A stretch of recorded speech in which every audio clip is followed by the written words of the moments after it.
Port Richey City Council meeting for Tuesday, March 14. At this time, I'd like to stand and invite Danny Fields for our invocation and remain standing for the Pledge of Allegiance. Father, we just come to you in the precious name of Jesus, and we thank you for this team here that you put together to govern your city of Port Richey. And we thank you for the wisdom that you've given them, the unity, and for all the stuff that's on the agenda tonight, Lord, the community redevelopment, council business, general funds, utilities, and storm and utility funds, and the old business of the street budget package, and all the stuff that you want to do through us. And I'm just so grateful to be here with them and to pray and see the leadership that you've done through them and how this community is really shining as a light. And we give you the glory, and as we do the Pledge of Allegiance, Lord, in God we trust. In Jesus' name, amen.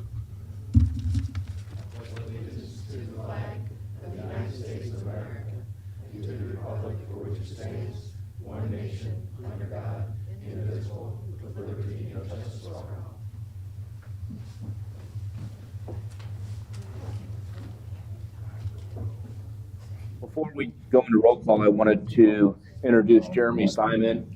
He's our city attorney for the evening, so I wanted to welcome him. Welcome, Jeremy. Thank you very much, Mr. Attorney. At this time, I'd like to, Madam Clerk, roll call, please. Thank you for clarifying, because I got someone different that was going to be here. I figured that might help you out. Thank you. Mayor Scott Chimbley, Here. Vice Mayor Tom Kinsella, Here. Councilman Tom McClary, Here. Councilwoman Linda Rodriguez, here. Councilman Bill Colombo, I am here. Interim City Attorney Jeremy Simon, Present. City Manager John Dew. Thank you. At this time, looking for a motion to approve council minutes. Motion to approve council minutes. Second. All in favor? Aye. Social dues. We're going to go out of order. I want to take commentary from, actually, we'll do commentary from the general public first. So the people signed up. The first one's going to be Danny Fields. Welcome. My name is Danny Fields, and my address is 8114 Little Kid Road there. And you guys has probably got this because I gave it to Ashley a while back on the 40 days of prayer. And this is what's good about this week. We've been praying for government, for God's government as well as this government and all the teams here. And we see through unity, striving for unity and prayer, and God gives us wisdom to keep the budget down, to do all these things, working with code enforcement and police, praying for them, and the fire department. I got to go over there today and visit them and pray with them and pick up some toys that the police department picked up here and then dropped them off over there, and the faith-based church come and got them, and what it goes back into the community, and we let them know that it comes from the leadership, from our government, from our police and the fire department, and get to work in the park with them. And so I just appreciate you. I'm glad to see the lawyer here, and welcome. It looks like he's going to fill in when need to be, right? And so welcome to the team, and so I just appreciate you and all the team here. And what we continue to do is just look for the better for each other in our community. And I say this a lot, but since you're here, this is a place where we work and live and play and grow together to make it a better community for everybody. So I thank you for that leadership that you do here, and then the people recognize it. And I appreciate you. Thank you. I think he's the first person that's ever said thank you for the lawyer being here. So normally don't hear that around here. It's the first time I've ever heard that. Yes. It'll probably be the last. The next person I'd like to invite is Pat Rogers. Welcome. I'm gonna go back and say, guess what I got? Good evening, Council Mayor Pat Rogers, 4838 Sunset Boulevard. I just want to say thank you again. I was up in Tallahassee Tuesday and Wednesday last week, and when I came home, all my palm fronds were gone. I didn't expect that yet, but anyway, there is a question, and I've heard it from several people in the neighborhood about and I'm going to call it a trailer because that's what it looks like, that's on the corner of Chasco and Limestone. And it just doesn't look like it meets code. And I've talked with our building official about it, but he's got to wait for an elevation. But it just doesn't fit the neighborhood. And I know you're doing some rewriting of some of the rules. And there are other manufactured homes that we have in the city that look like houses. This one just looks like a trailer. You know, it just doesn't do a thing. If I was right next door to it, I'd be really upset. So just, I don't know if there's anything we can do for the future or not, but keep it in mind. Thank you. That's all that's signed up, but I wanted to open public commentary on anyone who wants to speak that didn't sign up. Seeing no hands, here's where we're going to go out of order.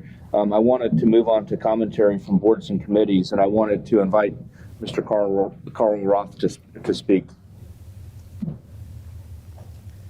Thank you, Mr. Mayor. Carl Roth, 8031 Island Drive, and on behalf of the Port Authority Board, we had an opportunity to meet with Pasco County's Parks and Recs Director, Keith Wiley, to talk about the potential new boat ramp on the river that we had earlier discussions on, but we hadn't had the meeting, as I referenced during our last session. It was a good session. They're very early on in the process. As far as funding, they have some funding for some additional planning aspects of it, but it's really a blank slate. So one of the things that we wanted to do from the board's perspective is talk about safety concerns associated with any design that they were doing there because of the restricted waterway, the bridge, vessel traffic going up and downstream. So that was beneficial from their standpoint. There's no funding at all for the construction. I'm not sure how the normal county processes work, but I imagine it's going to be a couple years out. But they're certainly interested in doing any work with us, as we may be interested in. Had mentioned to them about the limestone pier that's going on there and clarified some things as far as the water flow in that area runs pretty quickly. We have the new marina that's coming in there next to Catches, so that'll bring additional boat traffic. The path of the channel is obstructed in that area. You really can't see upriver very well between the bridge and the dolphins and the jog in the river as well. So, and also describe some of the countercurrents and eddies that occur in there that they weren't necessarily familiar with. Hopefully whoever they retain would be doing some level of due diligence in that area because we're concerned about vessel safety for the new boaters and such in that area. So it was helpful. They would be willing to talk with us downstream as they progress a little further. They said they keep us posted on things, but just wanted to give you guys an update. Okay. Thank you for that. You bet. The CAC, we have Mrs. Angel Nally. Welcome.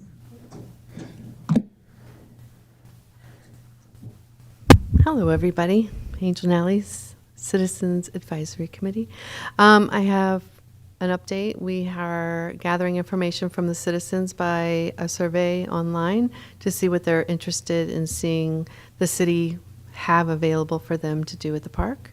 So I just wanted to remind you that we're here to gather any information that you want us to gather on your behalf. So that's where we're at, and that's what I have for you. Thank you. I appreciate it. Any questions or commentary from the board? How long is that open?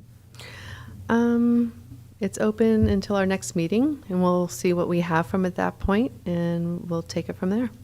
How well has it been received? At this point, I don't think we have a whole lot, but it's just started, so we'll let you know. Good luck. We're hoping for the best.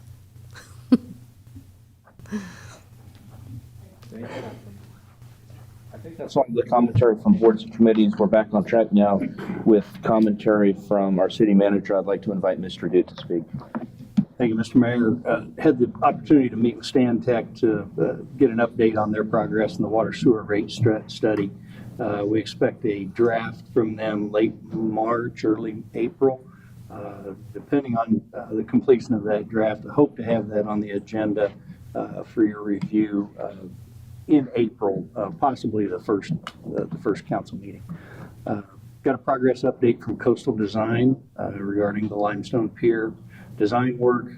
They'll be here at the next council meeting to present their preliminary drawings, ideas, concerns, so some very pretty pictures. It's looking like a very exciting project. This has been in the works for a while, but I opened up a FedEx document carrier yesterday. That's always scary because those usually come from lawyers. But yesterday it came from FEMA, and there was $21,000 in it. So our Ian Hurricane, Wow. yeah, cash. Please don't start that rumor. It was a check delivered to the finance director immediately. How much cash was it again? You guys are killing me. So a lot of hard work on staff's part. Rachel, Pam, other staff helped out in support roles. So really appreciate their efforts on that. And knowing Rachel's due diligence, that money's in the bank, cash in the bank. I had an opportunity to review the draft CIP budget It's not in that request. one bank we've been reading about. No, sir. I'll clarify that. No, we have a different bank. Good. Had an opportunity to review the draft CIP budgets with police department, fire department, both shoots. Appreciate their hard work on that. Obviously, in due time, you'll be seeing those, but the department heads continue to work on their CIP budgets, and we've reviewed the CIP budget requests. The staff is continuing to work with a property owner on Limit. Property owner owns property on both sides of Limit. We've had some code violation, code compliance requests of them, and they're making good progress on that. So if you see activity there just west of 19, that's one property owner on both sides of Limit, and making some progress there. Appreciate Mike and Jeff's efforts to move that along. Pam continues to work on a grant proposal for roof repair on all of our buildings. It's a significant need. Even our newest building is 20 plus years old. And we do a lot of repairs on roofs, so there's an opportunity. Doesn't mean we get the money, but Pam's working on that. If funded, then we'd have the opportunity to replace all of our roofs on all of the buildings. She's also working on a grant for a feasibility study for complete replacement of the fire station. We just finished the initial document to send in to the funder. The feasibility study would look at current location, alternate locations, and ultimate use. Do we need to build a fire station? Do we need to build a fire PD dispatch station, or some other configuration? So we're going to ask for adequate funds to have a consultant look at what we have, what we need, and what we need going into the future. This city is 3,200 people right now, but if every development came through that I've been made aware of in the last 6 months, it's a much different city 5-10 years down the road. So we have to plan for that as we're moving forward. You put up a building, you want it to last for 20, 25, 30 years. The fire department's in a building that was built in 1960, so they're stretching out the life of that building.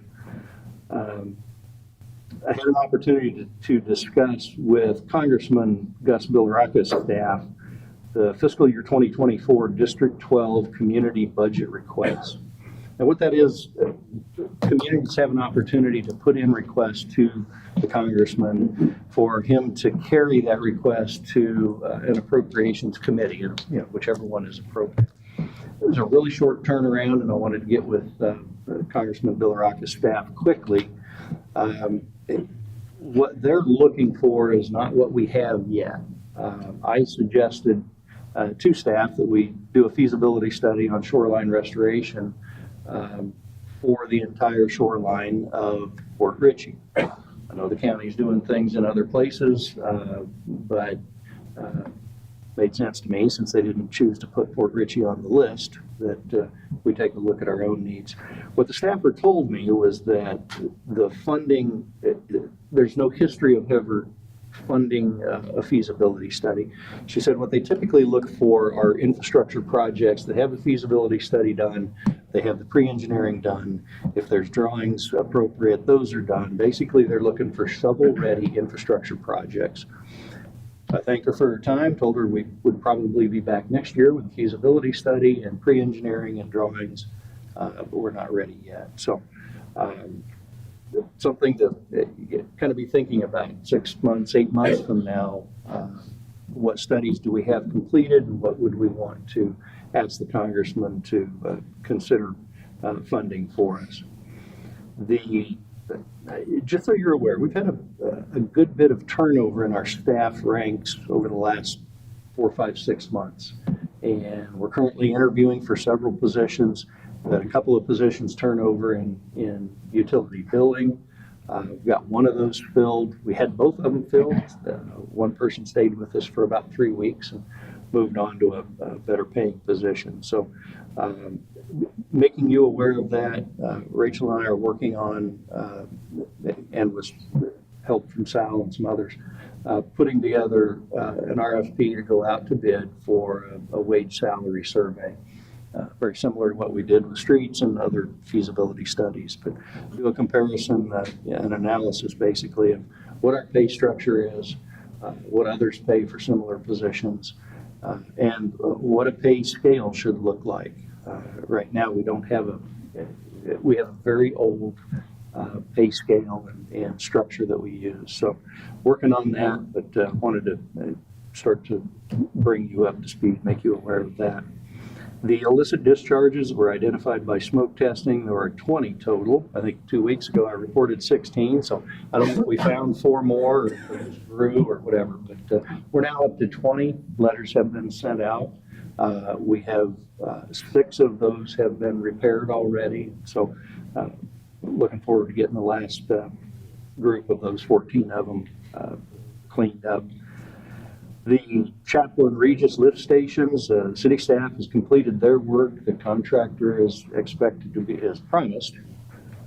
We'll see, how contractors go, but contractors promised to be in next week and start work on both of those. And so excited about getting that project completed. As I notified everybody last week, Nix Park is closed this week. There's 2 things going on there. City staff has taken the opportunity to do a bunch of repair work that's been needed. We're doing some power washing, some painting, there's some light fixtures that need to be replaced, and repair on the restrooms. We'll probably put down some additional surface work on the roadway. A contractor will be in either tomorrow or Thursday to do some very necessary work on the dock. Mike went out and inspected the dock, and there's some challenges there. And so I wanted to get that work done as quickly as possible.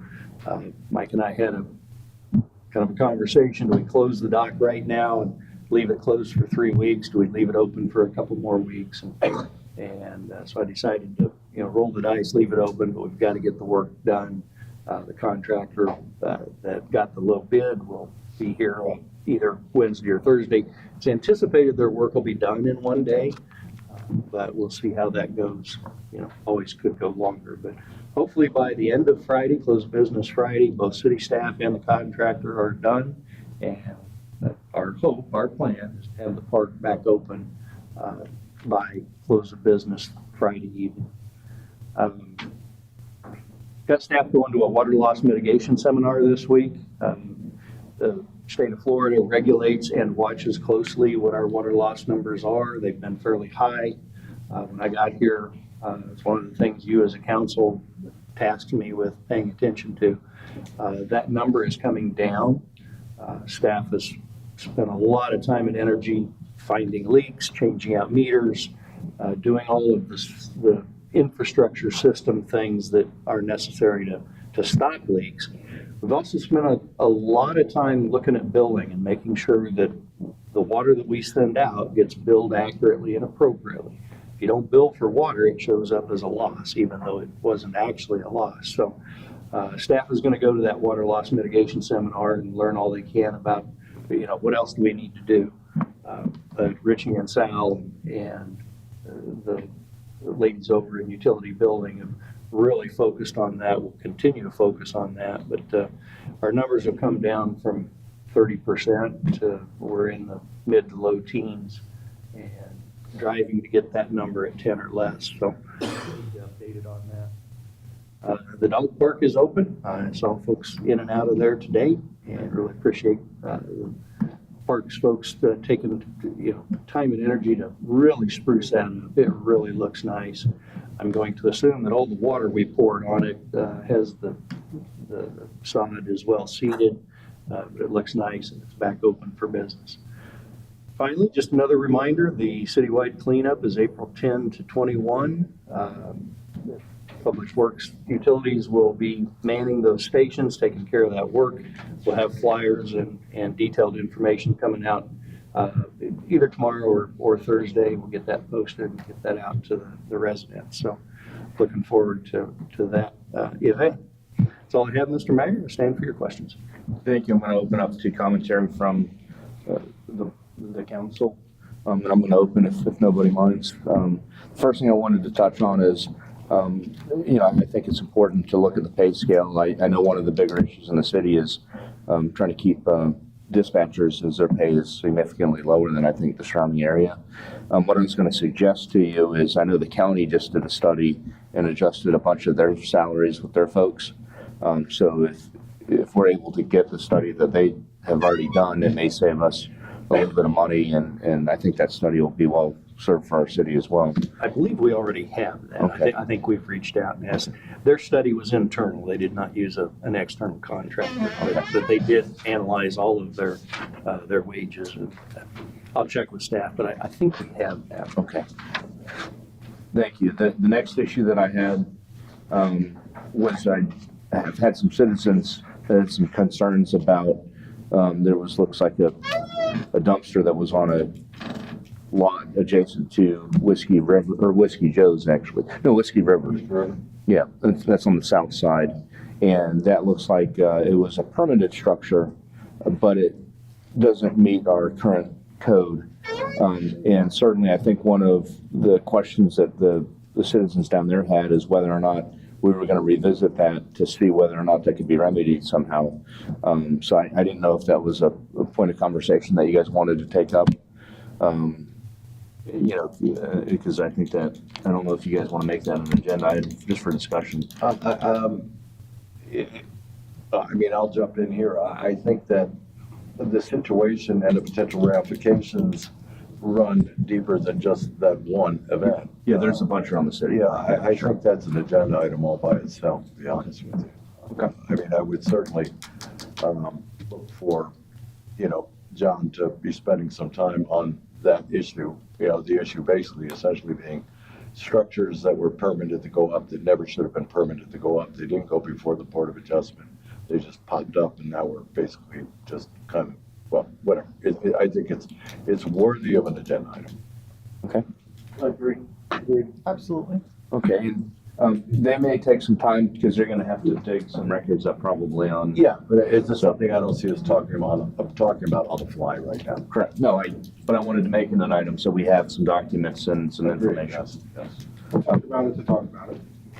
So thank you. The next item that I had was I know that the county had put together a dredging plan north and south of us. And there was some canal maintenance that they're doing. I know that we were looking to have it put on a agenda item for us for discussion. I think that, it's my understanding, Mr. Duke, you still have pulling records? Still pulling records, not only county, but also some of the various discussions we've had internally over the years. Okay. And then what I wanted to ask is, from the dais, is if you guys were okay, because I think the biggest part of that discussion is going to be funding and what's out there. Are you guys okay if we as a group maybe ask Mr. Duke to see if he can have our nice grant person look to see what what funding's out there, if any. Because I think if we're gonna talk about, canal maintenance and or water quality, when I say water quality, talking about water quality projects in the city, whether or not there's any grant money out there, and I think we should direct our grant writer to kind of look to see what's out there. I was gonna kind of add a little bit to that on my comments. I know Port Authority Board sent over through the clerk the presentation that Crystal River did the other day. It sounds like, and especially kind of what you were speaking to, projects that have a feasibility study already presented have a much greater chance for a grant writing. Maybe this should be part of the conversation with our grant writer as well, but maybe instead of looking up sources of funding right now for projects, maybe we look at ways to fund a feasibility study that gives us a higher percentage of getting a grant written to water quality. And what is it going to cost the city to get that feasibility study or that plan put together that will get us to a grant, that will get us to better water quality? And maybe that should be the discussion. But I think we should explore both. Oh, yeah. I don't disagree. Because if there's something out there that we can apply for and get, then by all means, I think we should apply. But I wanted to know if you guys are comfortable using some city resources in terms of our grant person to explore those issues. I'm 100% for it. I would add that during the original engineering and permitting process, going back to when I first was on council, we had a lot of work was done, many meetings, many workshops, and our engineer, I believe, was Taylor Engineering out of Jacksonville, and I think Joe Wagner was our contact person back in those days. We had gotten to a point where we had, at that time, obviously these numbers are no longer relevant, but we had a probable cost estimate. We were looking at moving forward on funding, and at that time, we looked at the same things then that we're talking about right now as far as water quality versus is there a significant water quality to be gotten? Are there funds available? All I'm saying at that point is if you haven't gone through that engineering package, there's a lot of valuable information there. And potentially things that can be gleaned and directions that you can take in moving forward in doing this. And I agree. I think there were some preliminary studies that had a box canal that would be under where Bay Boulevard is, and I forget the exact canal, but it's Connect and have you could connect it out to the bayou, and the tides would just naturally flush the bayou. And I think there's another spot where Winslow is a smaller little body of water that's on the north side of Bay Boulevard, where the bridge kind of winds around underneath the bridge there, the Bay Boulevard Bridge, and then it kind of dead ends down there. But when I met with DEP and SwiftMud, they were saying that those were projects that there may be some funding opportunities because those were natural cuts at some point that just filled in over time. And they said when you have the natural cuts, those are more likely to find some significant funding sources. So but I think that what you were talking about is they had looked at that back when the study you were talking very about. much so, Right. because basically we were facing the exact same situation then that we're talking about right now. Again, like you said, there was essentially natural cuts that filled in over time so much as those were, as is so often the case in Pasco County, natural waterways were blocked by developers. I mean, when they started putting in Arbor Isles, we started, way back in the day, long before any of us, they started putting widening roads, and where there was a natural flow of water was restricted down, and, so again, that could be very costly at that point because that basically means ripping up a road, But you're right. I mean, there is potentially grant funding available to restore what was a once natural waterway back to the water flow that it was once upon a time. And that's the kind of thing that, we're going to need a grant to do that because that's an expensive process. Mm-hmm. So if I could, Mr. Mayor, Yes. Mr. Colombo, the staff has spent a good deal of time looking for documents about that project. I spoke to Mr. Matthew at great length. He knew about it, and even said that he had taken biologists out in his boat to look at different parts of the water. We've found very little, and so I guess what I would ask is, can you give me any information about what year was it? Was it Taylor Engineering that did the work? Because we're looking through paper files and Yeah, it was Taylor Engineering. They're based out of Jacksonville. Our contact person was Joe Wagner. Obviously, I can kind of Google up and find the company, see if he's still there. I mean, we had voluminous work product. Trust me, voluminous work product. So it's here in the building It's either somewhere. here, or if it's not there, they probably have a copy, and we could pay them, whatever it is. Could you please send us a copy of what we paid you $1 zillion? Because when I came in office, we basically came into a total mess of, at that point in time, they kept hiring engineers. And this engineer took it over and ran it from shop to bank.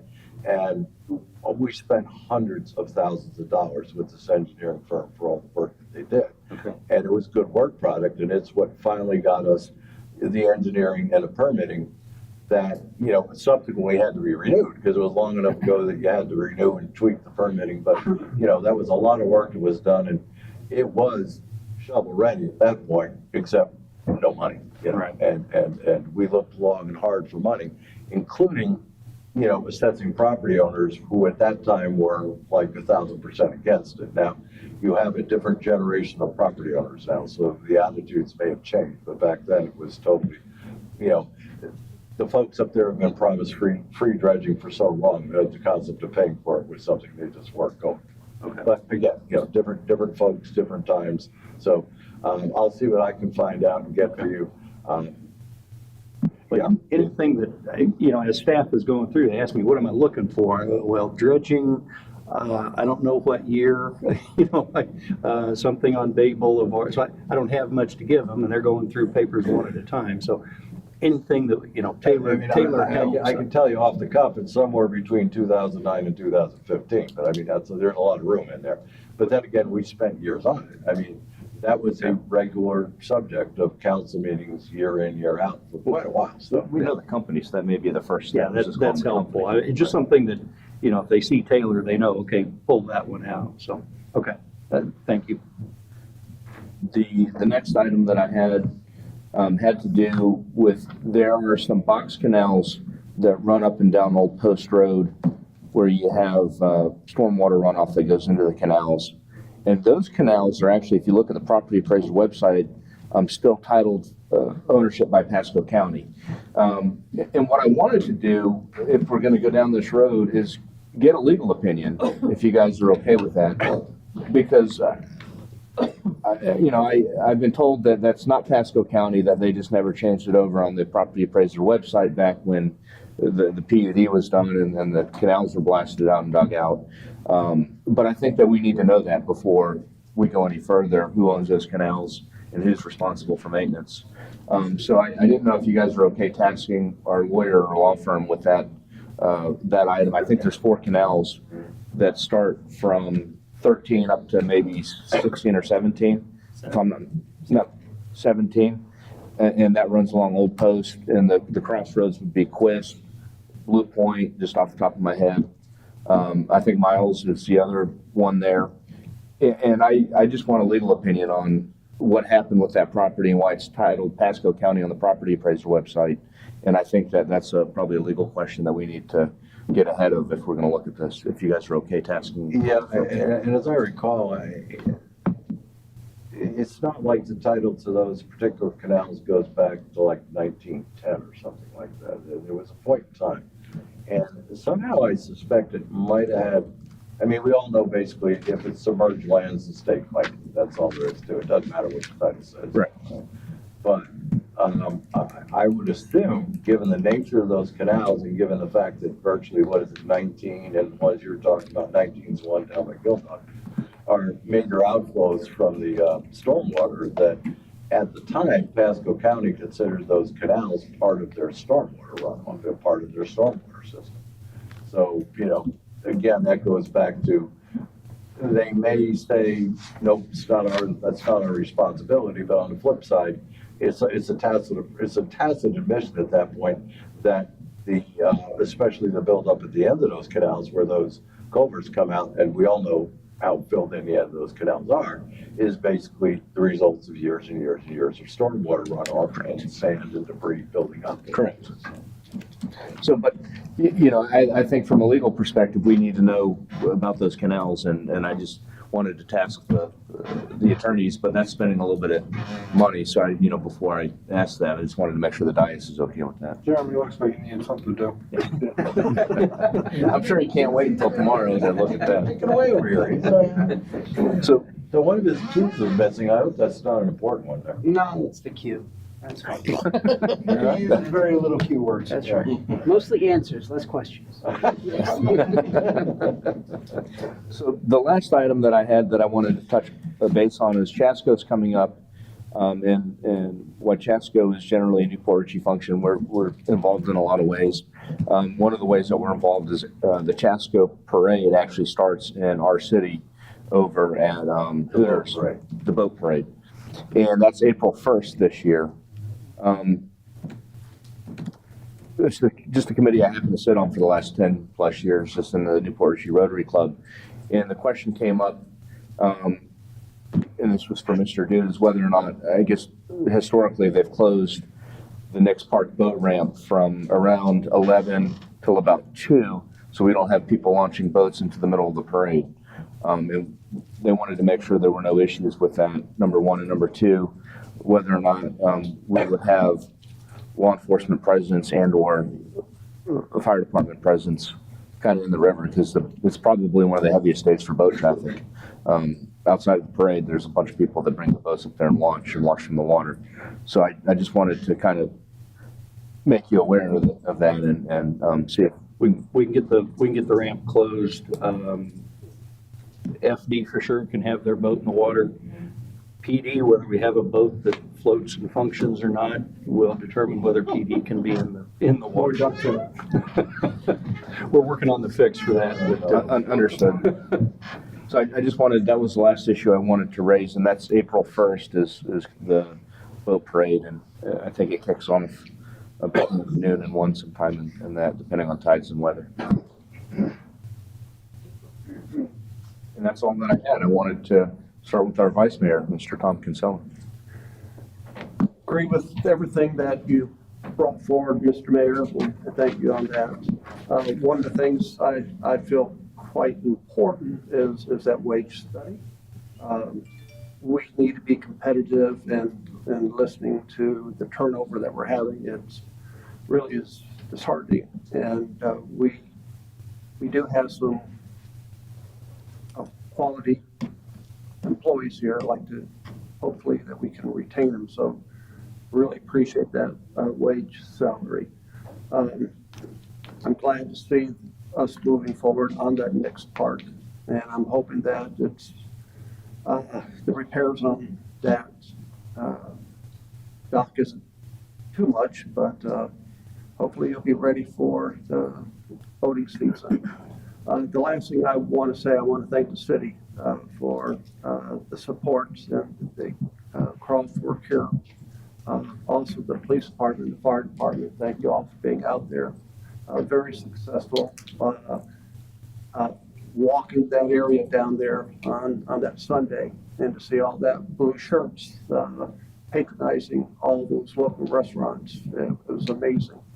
Guesstimating about 500 plus people came to our little city for that, and so it was beautiful just to see what we have here, and a lot of comments made that citizens did not know what we have, still don't know what we have down at our waterfront. So it was amazed listening to the participants and promoting our city. So it was really nice. Thank you. Thank you. Mr. Todd McClary? Yeah, I have several things. One, Mr. Dude, you made a comment earlier that our water loss was at 1.30% of total water. there's a complex calculation Certain things don't count, but there's a number, and if you want the calculation, I'll get it for you. I know the number is 30. Okay, but we're not losing 30% of No, our water. Okay, no. I just wanted to clarify that part. It's a number I watch, and I can get you the details, but it needs to be a 10. Okay. And so, no, we're not losing 30% of our I total just wanted to water make sure we produced. clarified that for the news Yeah. media. A lot of evaporation. Yes. All of our lawns are well watered. I've gotten a lot of complaints over the past week. I think people walking for the cancer crawl and everything else regarding elements throughout the city, regarding our code overall. I know you and we've been pushing through for the past several weeks. I understand we have a couple items on the agenda, namely sheds and fences coming forward, but there is a lot of other concerns from our citizens overall regarding the codes. For instance, codes not being clear to, I'll say tents for one of them. In reading the code myself, it was brought to my attention that if we have a little pop-up tent, 10 by 10 pop-up tent, we technically need a $90 permit in order to put that up, which to me seems ridiculous. We've been pushing quite a bit for codes. I know it's been very slow. A lot of our citizens are starting to get tangled up by these, I'll say poorly written codes, for lack of a better term, very poorly written codes. One of the codes, and I can read it right from our Muni code, technically if you put up one of those fold-out seats, you have to put in a $90 permit in your backyard. That's the way the code is written and open to interpretation. Mike, I like you a lot, but I don't want to leave it up to interpretation whether I can put a seat in my backyard or not. So I think we as a council and we as a city have a lot of work to do to clean up these codes. A lot of them were written in the 70s, 80s, 90s, and they are well outdated and they are confusing to begin with. I don't even know who wrote them, some of them, but they are absolutely atrocious the way they're written. And we up here have a duty to the citizens to put together a code book that makes sense, that you can read and understand right off the bat and say, hey, I can put a tent up or I can't put a tent up. And this is the size tent I can put up, and it makes sense. I'm using that as an example, but there's quite a lot of other codes and just things that don't make sense within our code that we need to address. I know we've been very slow with this. I don't know the path forward to get faster. Do we need to put on an agenda item to put together some money for the budget to rewrite the codes completely or reanalyze all of the codes? But I'm asking for an agenda item or even a special session where we start addressing some of these code items. Because literally, citizens are coming to me. I had 5 citizens come to me over the past week with code-related issues, and they were valid points, dumpsters being one of them. And that our citizens, we want to grow this city. We're expecting a exponential, I guess, growth. If all the developments go through, it's going to be a bloody mess if we don't address it now. So that's my first.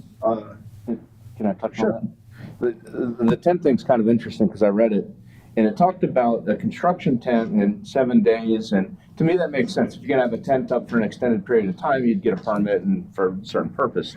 But it wasn't very clear about other tents, and so it just needs to be looked at. Exactly. To figure out what you can and can't do. But what I was gonna suggest, and I think that what happened about 10 or 15 years ago, it's been a while, is that I think the dais here, they hired somebody to come in and address some of Well, these if they wrote codes. that code, we should never use them again. No, our attorney back then, I'm sure, wrote the code, but they had hired somebody to look at these and talk about the implications on the code citywide, depending on how they're written. And, you know, to be honest with you, I think we may need some help with that issue. And it comes up all the time. Can you put covers over the boats or not put them over the boats on your docks? And there's all kinds of these other things that come up. It's a laundry list. And the question is, how do we want our city to look moving forward? You know, I think there's a height restriction in terms of how high people can build, and that includes in our waterfront district. And up's gonna be the only way to go if they're gonna expand out there, because the property's all eaten up, so. And, you know, what I think would make sense is to have somebody say, these are the different ways you can write the code, and this is what it would look like if you write it this way versus the other way. And that way, it'll be a lot easier to talk about it if you have those things already defined. But I don't think and I say this with all due respect, I don't think there's anyone in the city that would be able to put that together and, you know. I agree. I agree. We have to put together a plan. I mean, the good news is there's lots of other cities that have already gone through this. I mean, Yes. we have a lot of, Do we alter setbacks and build on top of each other? Do we leave them? You know, those are all things that we have to look at. yeah, So, and we need to analyze it and put it as an agenda item to start the process forward. I'm not expecting Mike or John or anyone to come to that solution. Well, it's been out there, so, and I'm glad you're getting comments as well, because I've been getting them and I've been seeing them myself. So I thank you very much for bringing it up so eloquently. Thank you. It does need to be addressed. And I think, no offense to the two lawyers sitting up here, but it needs to be written in English so that we all can understand it. plain language. Because I read this and I'm a nurse. I mean, I can figure this out and I go, well, I think this says this, but I really don't. And then 3 lines later, it says 180-degree opposite thing. So it needs to be written in English. If you guys want a lawyer version, feel free. But I need a people version that we can all understand, so we can follow it, so we can buy what we need to buy, or plan what we need to plan. But this does need to be fast forwarded greatly. This needs to not be on the back burner, this needs to be in the forefront. I need to interject a few things here. One is, as much as, I mean, historically, okay, a majority of our codes were simply copied from Pasco County. You go through our code book, I can trust you. You look up a given code, you look it up in the county or Fort Ritchie, it's word for word, it's identical. Counties and cities steal each other's code all the time. It's public property. Somebody else did the work. Okay, let's just copy it. Back before we basically went to Muni Code, when you used to get on council, you used to get 2 books of code and the land development code and code. Okay, these were 2 very large books, and they're very large for a reason. There's a zillion codes out there. If you're looking for somebody to go through every code we got line by line, you are talking a massive, expensive undertaking. I just want that to be clear, okay? You're walking down the road. I mean, generally right now, we do what we're doing right now. Issues come up. And, okay, this code doesn't seem to make sense to us. Well, let's talk about the code. A lot of these codes are kind of wacky because they came up before and somebody just took a code, tweaked it a little bit, and that's the one we got now that doesn't make a heck of a lot of sense. The tents, for example, it says essentially construction tents or tents like display tents, yet display tents is not defined up in the definition section. So you got a code that's just kind of hanging out here. You can't put up a construction tent or a tent that's like a display tent, which is not defined up in definitions, but elsewhere in the code it said if it's not in definitions, it is defined by Webster's 3rd edition 1972 dictionary. Good luck finding that, you know. So, you know, there is invariably in anybody's code some sloppily written code, and those are the things we have to look at. I just want to be aware, you know, that just to say we need to look at all our codes, that's a big deal. That is No, but we need to start with the most popular one that we're having issues with. B, that our citizens are. And that's what we're doing now. Not that I put a turtle in the right side of my yard. The important thing, Left the side. fences, okay, see, that's my problem, I had it on the right side. There you go. But so we need to look at the important things that our residents are having trouble with, that our building official is having trouble with. We need to put those, and then we can deal with the other stuff. But I think we should lead on our building official to get the hotter topics and kind of review some of Well, the hot those. topics, what I did when I started this were sheds, fences, and there was a third one, I can't remember, Veronica told me, I can't remember what the third one, but so fences is one of them and sheds was. Sure. Well, out of the 3, those were the 2 tops, so we were starting with the most popular at that point. This was like 4 months ago. But the other thing to look at is, you know, you're talking different areas too, because you have your waterfront overlay district, the Cody River Landing, and they have a different layer of zoning there. So, and my opinion, I think that's gonna turn over as we develop and we improve the infrastructure. That's gonna turn over and people are gonna look to build out there, okay? Well, I mean, this is a living document. I mean, Sure, it so- needs to grow as we grow. But we need to talk about how we want that to look down there. You know, do we want to maintain it to where we have a bit wider setbacks and restrictions on the height and all that, you know, to maintain your space? Or do we want to look like other waterfront areas like Clearwater where everything's kind of, you remove those conditions and everyone kind of builds up on top of each other? And I'm not saying there's a right or wrong answer, but those are things that we have to decide how we want it to look. And that's how we set our code. The problem is I think that you almost need someone that comes in that understands these issues, that can frame them and say, these are the different codes you would want to address on those issues, and here's the changes you would make to get the look that you want, or how you want it to be. And I agree with Councilman Colombo that you can't review them all. I think you have to handpick or cherry pick a handful of the ones that are the biggest problems. You and can just go- pick areas of code that really affects it. He knows what areas of the code Sure. we need addressed. I'm sure there's lots of areas of that substantial code that we don't have. I mean, I can give you experience I had, way back when we, at once upon a time, the city code was you can't have any outdoor amplified music.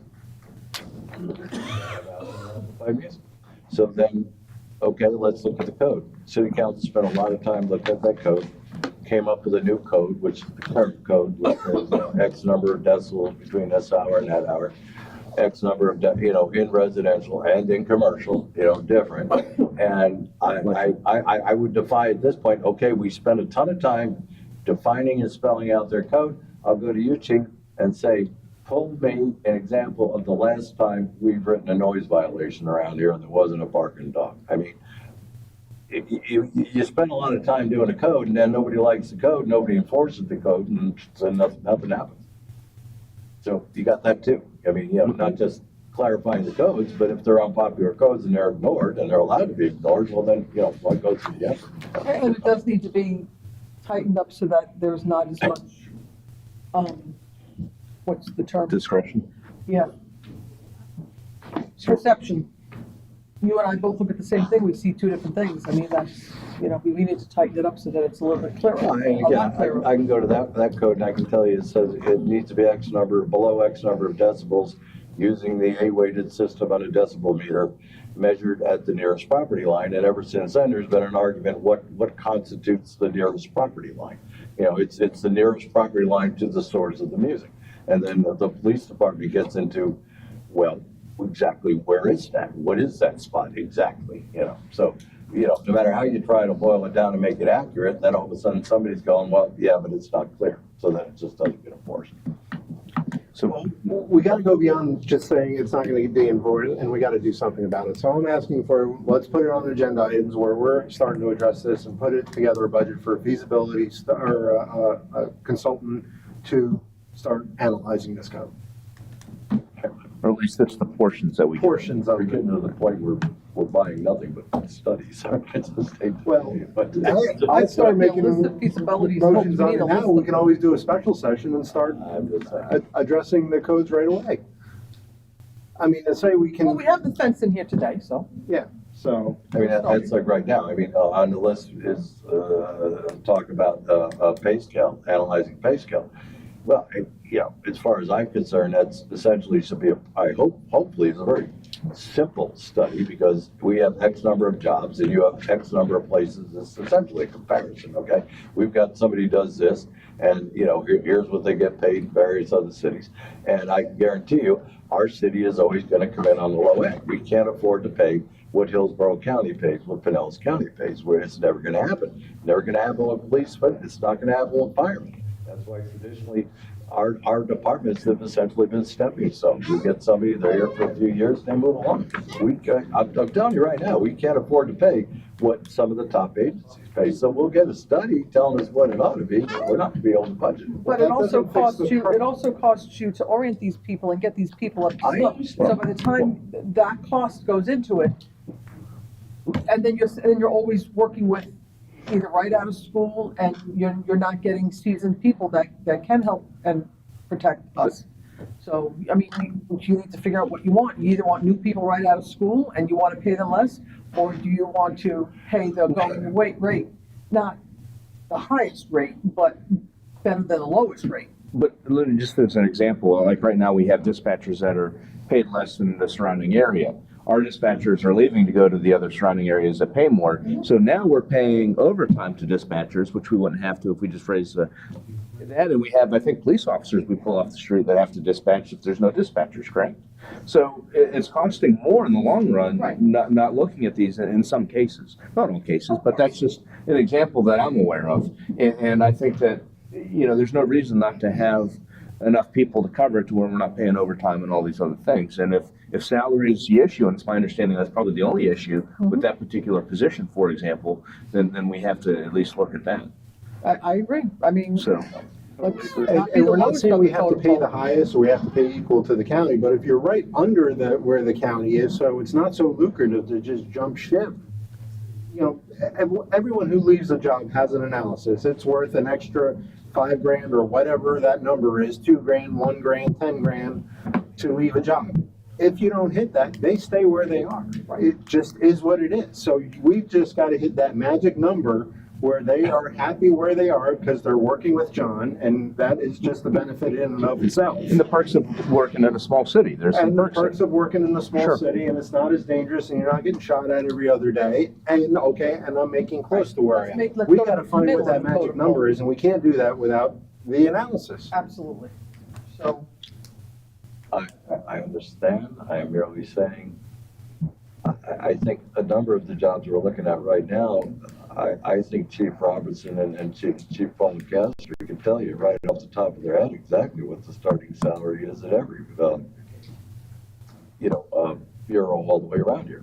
You know what you're dealing with. You know exactly. If a guy leaves here from Pasco County, you know what you're paying. You know, so there, you want to hire somebody to do a study, you go ahead and do it. But I think we got some If insight. we're all We got happy some with- in-house people already got those numbers. is it reasonable to have in-house people call Pasco, Pinellas, Newport, Ritchie, the We can surrounding do small? that, but- Well, that's what I'm asking. Is that reasonable for the city council to do that?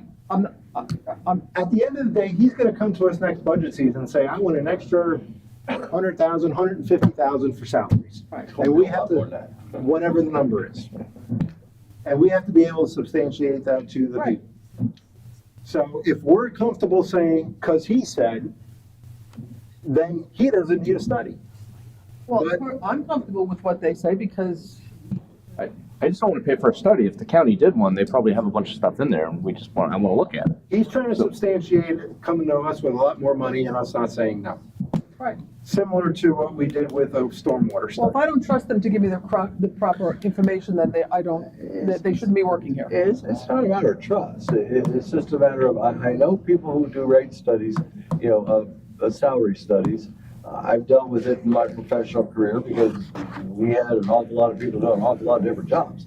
And, there's basic studies, there's in-depth studies, and you could wind up dropping a bundle on a study, and 80% of it is selling them stuff they already know. It's just put in a paper format. So we're saying don't do the study, let them do it. I'm just saying. Well, we're agreeing with you. We could start with that.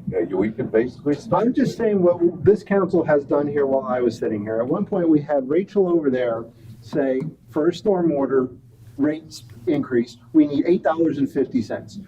We as the council, well, maybe not me, but we as the council said, no, we don't believe you. We need to do a high price study to get that rate study. We still didn't follow The it. high price rate study came back and said, we need $11.50. What did we say? No, we're not gonna do that. We're gonna do $7.50 because we know more than not only our Rachel, our finance person, and our high price council. So what are we gonna do as a council Agreed. according to this? Are we gonna listen to this gentleman here and go with him? Are we gonna pay a nice, high priced, person to do a study and come back with that and ignore them all anyway? Or are we actually gonna do something? I agree. Well, I'm not suggesting we spend any money. If there's studies that, and the one was just done, to use it. There's no That's reason. fine. We can look at Pasco County study. We Sure. can listen to our people. We can But go we without have to spending do money. something off of this. Sure, We no, just can't- I understand.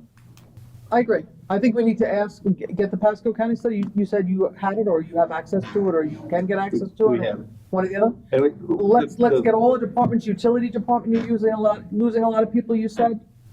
Let's get them to give us, City of Largo pays this. I don't trust them, I can call and find out myself. I mean, understand, any governmental entity that did a study, that's public record.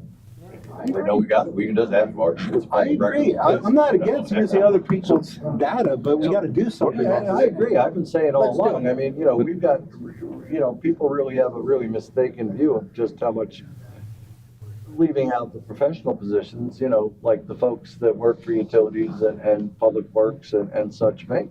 Some of those guys make minimum wage or just barely over. I mean, we got some very low paid workers here.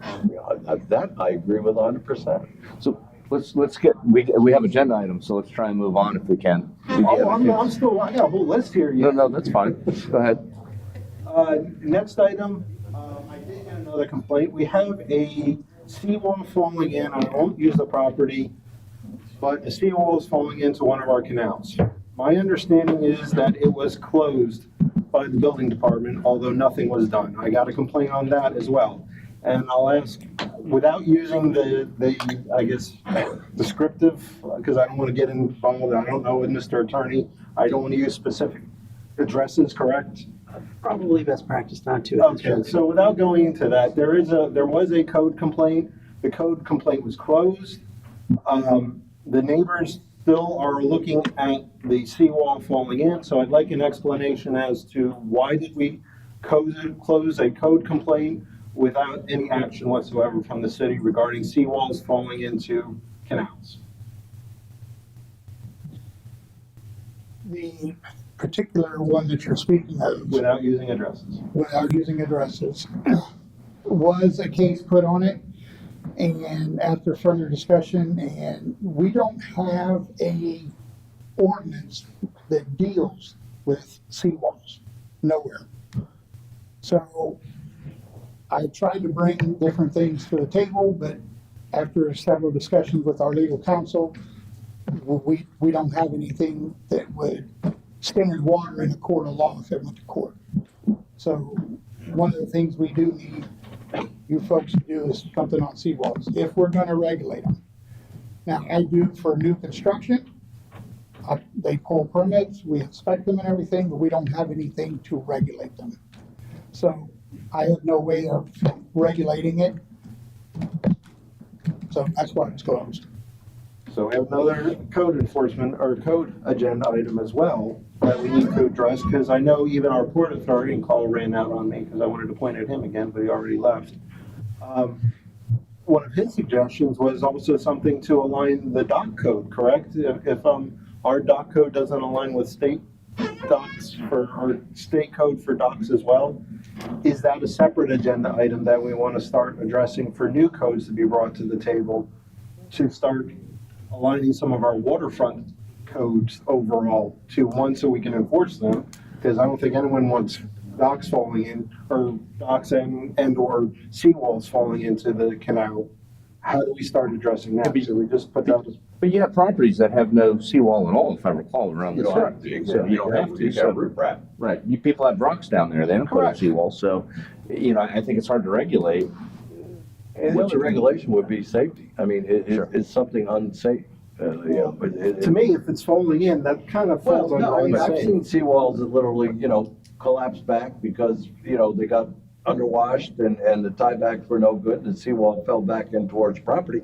It's not necessarily unsafe, it's very unsightly. I mean, So, we as a council are not concerned about unsightliness. No, I'm just saying, you have seawalls all over the city that are, a seawall starts decaying the minute you build it, So we have seawalls all over the city that are in varying levels of decay. And we don't even know what's underground. How did they do the tiebacks? How much concrete was poured? Was the rebar coated or not? How was it tied into the seawall? What does Some that have of to these do with seawalls back in falling the old days, what they used to do, they waited for a low tide, They went in and poured a footer and they just built a concrete block wall. I mean, that's some of the seawalls we have in the city. Are we gonna tell these people that, this goes back, we were talking about, funding from Mr. Bill Rackus when it comes to, shoreline mitigation. Well, let's look at Sunset Drive, one of the oldest streets in the city. I just drove down the other day during high tide. Water was coming over onto the street, and a lot of that are just very, very, very, very old seawalls. You're now going to come in and tell these people they go to put new seawalls in. I'm not saying that at all. I don't think he's saying that. I'm saying that if we have safety. There's such vague. But if there's no code to it, then even if he sees a safety issue, he can't enforce it. I agree, but again, this is another one of those things where, trying to put it in plain English, yet have it specifically written in degrees of what he can and can't do and when he can and can't do it. That in itself is a big project, just writing that one code. I'm not saying not to do it, I'm just saying I'm just saying we have to address it I mean, because it comes under the general highlight, it comes under the general heading of I know when I see it, I mean, it's like, well, we can't write that in the code. Yeah, okay, this is no good. I know when I see it. Now, you gotta spell it out. but right now, he just said he knew it when he saw it and he couldn't do a damn thing about it. But like Scott was saying, I mean, you don't even have to have a seawall, so you know exactly what, I don't know this. Yes. But we can put that issue on when we deal with all the codified issues that we're gonna look at. Let's start addressing these and putting these on record so we can start at least agree to do nothing. In which case, then we move forward. Agree to do nothing. Well, then it's a decision that's made. Yes. I'm done because I gotta. I don't know if I have anything left to talk about, that hasn't already been talked That'll about. be a first for you too. No, I got something. He's already talked out. I got something to come up here. We just hit all the high points. I just wanted to ask John that, you were talking about that one property owner on both sides of the limit. Yes. Dealing with issues down there. Just out of curiosity, is all of his property within our corporate limits, or is this one of those crazy cases where some of it's county, some of it's Newport, and some of it's us? Because I know limit's kind of hinky like that. Limit is hinky, and there's, as you go west on Limit, there's a very short piece where there's city of Port Richey on both sides. There's city of Port Richey Right, on the north exactly, side, yes. or excuse me, on the south side. Yeah. The specific properties that we're talking about are one owner, he owns one property on the south side, he owns another property, it may be 2 or 3 lots, I don't remember the map. And there is a piece on the west edge of his property that, curiously enough, a couple of months ago, and for who knows how many years before that, looked like on the county appraiser's map that it was a city street, unimproved, no street there. Right. But on the map, it's a street. It's a street, yeah. And just a few weeks ago, magically, it went from a city of Port Richey street to Pasco County. I love magic. So, lawyers don't believe in magic much, so Nancy and I spent a good deal of time talking about that. And she's going to do some investigation and, see what happened. So that piece of the property, that property owner has buildings on that property. And that's what got my attention. I thought, well, it looks like a city street, but there's buildings on it. Right. If we ever wanted to put a street in there, we'd have to move the buildings. So that's why I started to pay attention to it, as we're working with this guy to get his property cleaned up. So that's some work that Jeremy's gonna remind Nancy that she has. Sure. Yeah, like I said, I know down in that particular area, things. I don't think there's any question with this particular property owner about whether it's city, county, or Newport. As you get a little further west. Like if you get that around Older, I mean, yeah, there's just a patchwork of this is Newport, this is Port Richey, and this is unincorporated. Right. You look at the 6,300, that's the county, whatever, us. Well, then you lay the water sewer district over the top of that, and it gets even crazier. Well, you know which city you're in, because our side of Ulster doesn't have potholes. As soon as you see potholes, you're in Newport Richey. There's I said, there's the intersection there of Limit and Older, which seems to be in no man's, seems to be in no man's land of paving. Everybody's ignored it. Is that what you know? Yeah, that's enough. I wrote down the wage study. I do think we need to do that, so I put that out there. I have questions about the dredging. And a couple things have been said tonight. submerged land belongs to the state. Why did the county leave us out of the plan?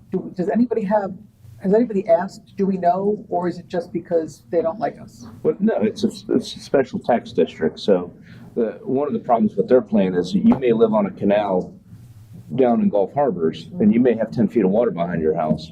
You're gonna pay the same amount of money as the guy up in Hudson that has a whole dredge going and everything, so, you know, I think it's kind of, that part of the plan, I think, is tough, and to try and fit Port Richey into the middle of that, I think would be difficult. Can I jump in here real Yes. quickly? And this is a question for you, Mr. Attorneyman, or lawyer. Everybody calls you a lawyer. Good lawyer. Good lawyer. Good lawyer. You know, essentially what the county is doing is MSBU's in various places that are totally unincorporated. What is MSBU? Municipal Services Benefit Unit. Thank you. The concept behind an MSBU is to pick an area and provide a municipal benefit to that area because there is no municipality.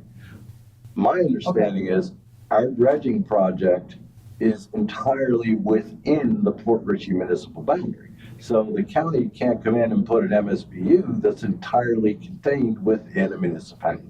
So it's not so much the county left us out, or we asked to be left out, and it's not that we can't come up with a taxing district on our own, very similar to what they're doing. Okay, It's just they did not leave us out. And it's- perfect. we I did not appreciate that. ask them. And that's what I was asking. But- I did not know, and a lot of people did not know that, so Right. thank you. But that was some of the other commentary, because I went to the meetings and I saw, you know, that the issues that they have would be compounded if we were in the middle of it too. More so than if we just decided how we want to do it and just move forward as a city. Well, and that explanation absolutely answers a lot of questions, because a lot of people the rumors are, they don't like, you know, all those rumors are floating around, and I wanted to clarify that as to why we weren't included. There's nothing to say that if they start really, and again, you know, the meeting they held the other day basically just gave them the authority to start working on these MSBU's, okay? I mean, they threw out some sort of like mighta, coulda, maybe shoulda, coulda, woulda numbers, but, you know, they didn't establish them. They haven't really, I mean, they did spell out the boundaries, but they didn't really get into any great detail because that's, as in their words, part of their upcoming budget season. Now, if they establish 6, however many MSBU's there are, and they start saying, well, we're gonna do these bing, bing, bing, bing, bing right up the coast, and, you know, they're gonna get in with whoever, Drewberry, whatever, the contractor, and there's nothing to say we can't coordinate what we do along with them if we decided to do that. Piggyback off. Yeah, Right, to sure. take We could set up our own my point taxing exactly. unit for people along the canal, If we did piggyback along off with of them, that we and would run get right the down economy- And that was my Sure. next question, We would because we get do it on so many other We things. would get the benefit of economy of scale. We all know, having dealt with dredging, one of the biggest costs is mobilization and demobilization. Well, if you got a big person coming, you know, big company coming in here, and they're looking at a bunch of dredge projects, and we're one of them, yeah, there's no reason why we can't be working along with the county to take advantage of what they are doing. But the other part, They're so early in it, we already kind of know what our municipal taxing authority or our special taxing unit would be. Okay, More or less. I mean, we can set it up faster than they could. okay, well, that makes me feel better. I appreciate but that, there's thank you. there's different ways to fund it too. In other words, you can take, let's say, for example, there's 350 homes that are affected by it. You can charge them all equally. You can all charge them based on the proportion of how much seawall they have. I mean, there's all different, and they had it all spelled out in their analysis. So that's why I wanted the document.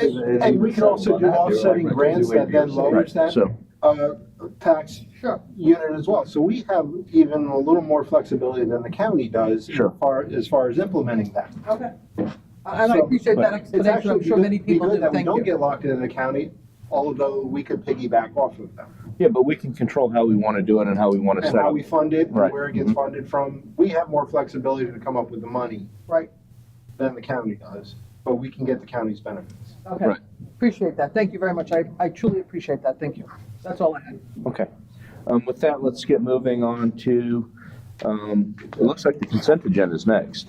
So looking for a motion and/or any questions? We do have business tonight. Do we have this? Oh, wow. Two. Items. Motion to approve the consent agenda. Second, All in favor? Aye. All right, first item up for council business is going to be the approval of the T-Mobile Hometown grant letter, and that's going to go on to Mr. Duke for introduction. Thank you, Mr. Mayor. We are in the process of reapplying for the hometown grant program with T-Mobile. It's a $50,000 grant. You can see in the cover sheet that there are items that we have told T-Mobile we want to purchase to improve our parks.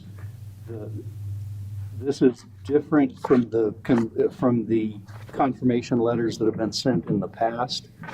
We've applied for this grant before. T-Mobile runs it every quarter. They award money to cities all over the country every quarter. Pam and I have worked hard to rewrite the grant. We kind of inherited the language. It did not seem appropriate to me to do it the way we've done it in the past, which was have individual council members sign a letter saying we support it. This is more philosophical than anything. City council members are not the council. And so it was my decision. I told Pam, I said, let's put a single letter together. The council will consider it. They'll vote on it. And if they say yes, then the mayor can sign it. And then it is the voice of the council. If individual council members wanted to write a letter, you can do it on your own letterhead. It didn't feel right to me to have individuals rather than the voice of the council as a whole. So that's why it's in front of you. I would Motion to approve Scott to sign the letter. thank you. We need all of us here to vote, don't we? Yeah, but he has to vote if he's present, right? Okay. All right, before we vote, any commentary on this from the public? Seeing no hands, all in favor? Aye. Any opposed? Motion passes.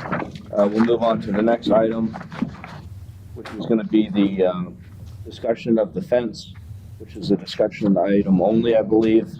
And I'm going to pass that to Mr. Duke for introduction. Thank you, Mr. Mayor. As requested, you have two documents in your packet.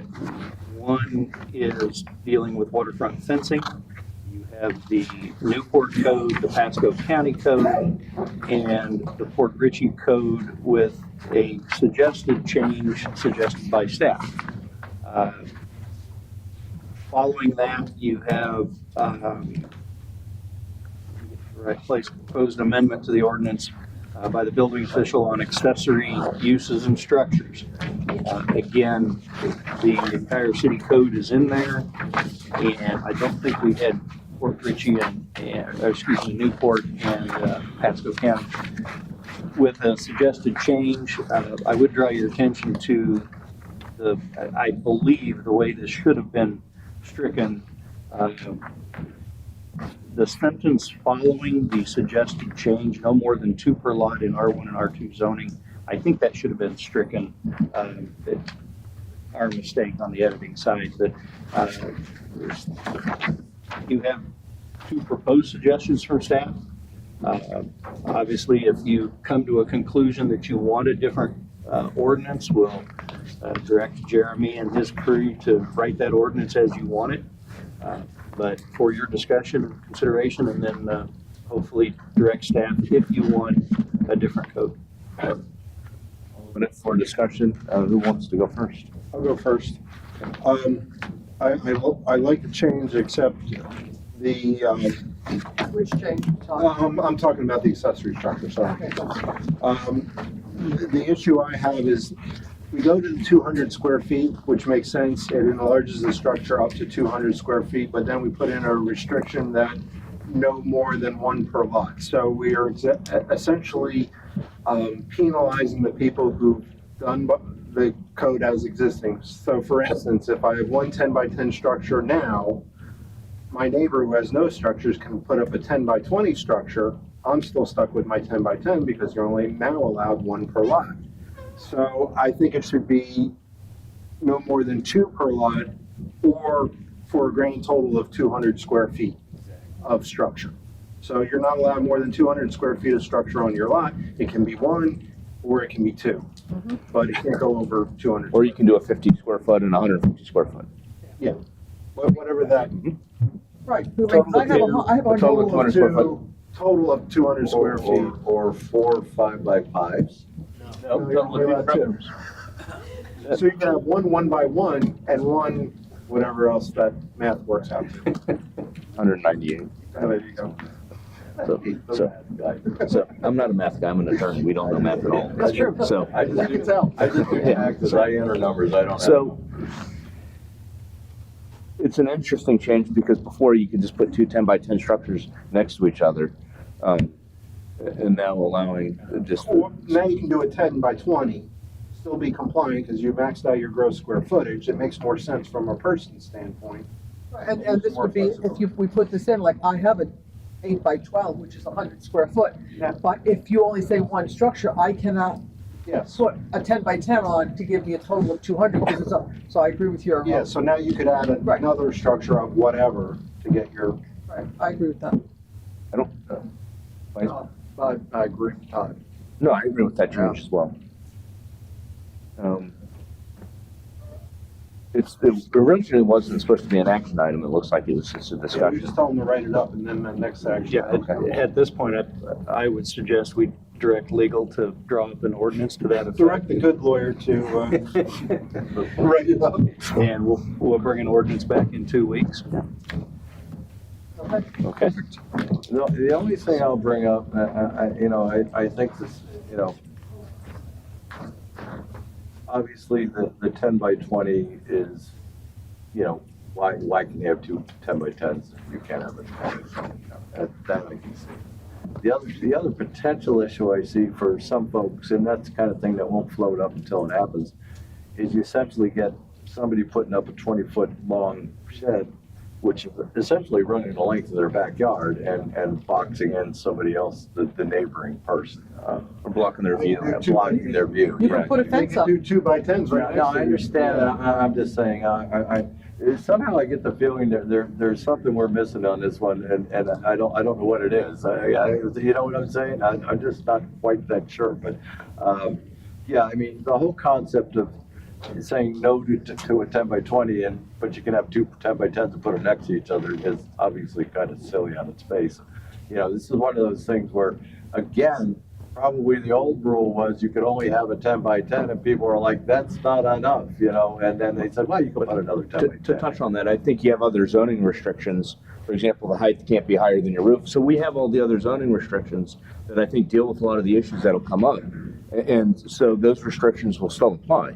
In other words, you know. Unless you do the structure like in my neighborhood where it's higher than the roof because they've attached it to the house. Well, that's different. But It's attached to the that's house. perfectly legal, and that's a whole different set of That's code. a different issue. The only Yeah. other thing in this one too that My issue. the only other thing is what I want to draw, attention to and kind of question is, if located in a flood zone. Tie downs, why tie downs only in a flood zone? I mean, obviously they can float away, but in other areas they can fly away. A drainage plan for a shed, I just don't get that. What is it? Yeah, that's true. What is it about a shed that now that somebody has to come up with a drainage plan? I mean, it's a shed, it's got a slanted roof, the water's gonna run off, that's the plan. Well, can we take the F out to the application and just use the first two sentences? Because I don't know where that language at the end really is gonna have any. No, I mean, maybe we want to ask the guy who wrote the Well, code. I'm just simply saying, it seems to me that for folks in a flood zone, which is a lot of our city, you've now turned putting up a shed into a pretty expensive proposition. I can say, Yeah, well, but they already have the tie downs as part of the inspection process, if I'm not mistaken. They have the footers and they have to be rooted and. On a regular shed, no. They can just drop it right in there. And then the current code says you can have it up to 100 square foot, but there's no permit for it. So now being in a flood zone, still meeting those same ones, I would go out and look at it, make sure it's tied down, make sure it's got flood vents, so if we do get the no-name storm or whatever, it's not sitting out here in the parking lot. No, I'm not talking about it floating away, but obviously you have wind issues if you're on the coast. So a lot of these have to be wind rated to a certain mile per hour wind. Are all those standards still the same for our code? Okay. We don't need a permit for a shed, because I had to get a permit for my shed. And they had to come out, and I had to have the tie downs, everything, and I live on the I know west, when on I the east came side. along here, no. Permits for 100 square foot permits did not have to. My neighbor recently, I don't think that's had faced that same issue where he was told to have tie downs and he was told to have a flood plan. Yeah, I had to have, I have the permit at home, And he was like, what's the 20 years flood old, but plan? I have I had to have tie downs and everything. He was talking about ventilation too, and it was like, well, it has a vent, well, that's not enough, well, put a vent on the other side. But my point is, I think we already have those rules in place. I don't know if we want to. They're not here for these. Maybe we need to look at Well, that. technically, you need a permit for anything over $2,500 in value too, correct? So that's probably where you're getting your requirement of a permit, because the shed itself costs more than $2,500 to install. Unless you build What about the height limit too, 10 feet in height? You get those barns, you know, that are within the, well, it could be 100 square feet, but now 200 square feet. This is only 10 feet high. So some of those barns are a little bit higher than that. Yeah, I don't know the exact measurements. I don't. But they but- kind of have lofts, some of them, Yes. they go lofts, they're essentially a two-story shed at this point. Well, it's not really too.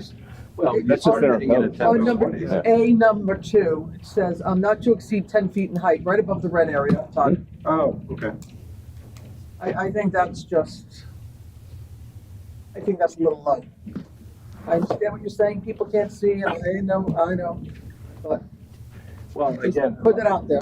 I mean, my concern more is not so much, okay, you know, it's a barn style shed and it's a little taller than 10 feet. Don't really have an issue with that. Again, my But they won't problem let you is, do it. yeah, but my problem is if you say now you got a 10 by 20 foot footprint, you can put a big old peak up there and you can essentially have a two-story shed out there. We'll put a height limit on it, but not 10 gross foot. square feet, so you could have a big old shed, but it's gonna be limited at 200 Yeah, square. but you don't want to go any higher than 10 feet because you're going to block everyone's view on the water. If you're putting sheds out and stuff in the backyard, you don't want to block people that have a one-story house. So I think that's probably why they put that height restriction, because you start building up around the water, you know, that's one But thing. what about the people that aren't on the water? And I think, you know, the idea too is essentially to keep people from turning these into detached A garages. lot of people are not on the water, so. No, I understand that, but you drive around our city and that's one of the nice things is you want This thing now, you put a garage door in, you basically have a detached garage. Now that everyone else put, is it 10 feet to the top of the wall or to the top of the roof peak? 10 feet in height. So that's to the top of the roof peak? I think that's how I read it. I as a read that layperson. from the ground to the top. So here's the question, we already decided we wanted them to write it up. We wanted, because I think the second part of this deals with obviously the tie downs and then make sure you have the roof straps so the roof don't blow off, right? That's what we're talking about here. But that's done anyways when they're inspected. I don't know, or if you buy a prefab shed that's already baked into the prefab shed, because they're wind rated and they have directions on how the footers have to be, don't they? But he's saying you don't need a permit, so they're not even gonna check it. You're gonna need a permit because it's over You're gonna need $2,500 a in permit to value. put a shed in, as far as I know. I don't know any other way around it. I agree, but that's not what he said. Okay, so, I don't see any reason why you wouldn't have to get a permit. But when you're dealing with the prefab shed, which a lot of them are, they tell you the wind rating and they tell you how they have to be, the footers, and we would follow the blueprint on, as long as they're rated within our city code, right? That's generally how it works. So, you know, my point is I don't know if I like this language, because I think that's gonna have to be done anyways, even if it's not spelled out here to pass code. Is that correct? Like, even if, I just want to clarify that our city clerk actually cannot put head nods into the minutes. okay. So these things are gonna, even if we don't spell that out in here, that's still gonna have to, you're still gonna have to have your footers and header and your wind rating on the roof. Correct. Okay. So that language isn't necessary then in terms of the change, just the square footage change for the zoning. Correct. Okay. So we can take out if located in a flood zone to the application part, period. Well, no, they would still need the flood proofing inspections because you're adding that in. Correct.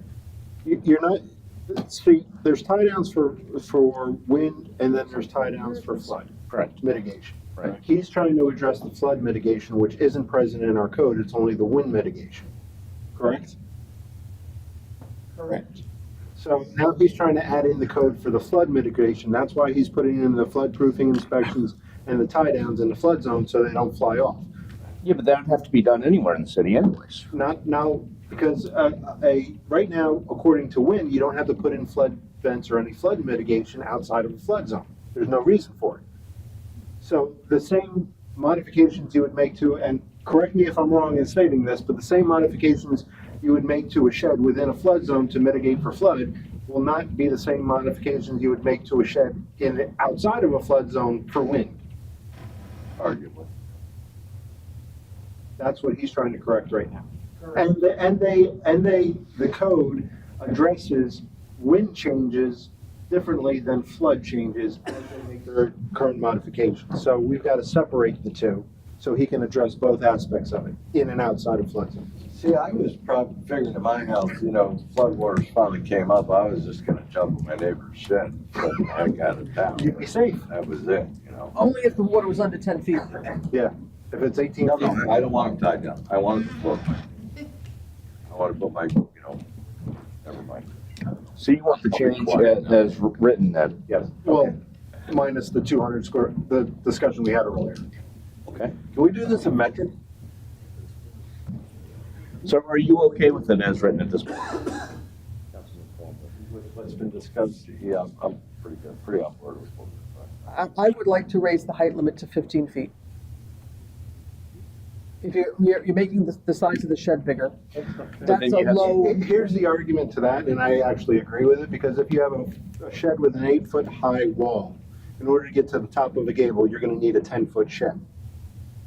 If you wanna go with a 12-foot by 9-foot shed wide, you're actually gonna need a higher gable, and in order to keep your 8-foot wall. So you're not even going for a 2-story shed, you're going for a foot shed where I could stand up in feasibly. You know what I'd like to have? What? Yeah, thank you for saying what You haven't said anything all night, Bill. I know. I'm so shy. Somebody to drive to like one of the places that sells these prefab sheds and take pictures of the ones that would fit this 10 by 20 by 15 and see what they look like.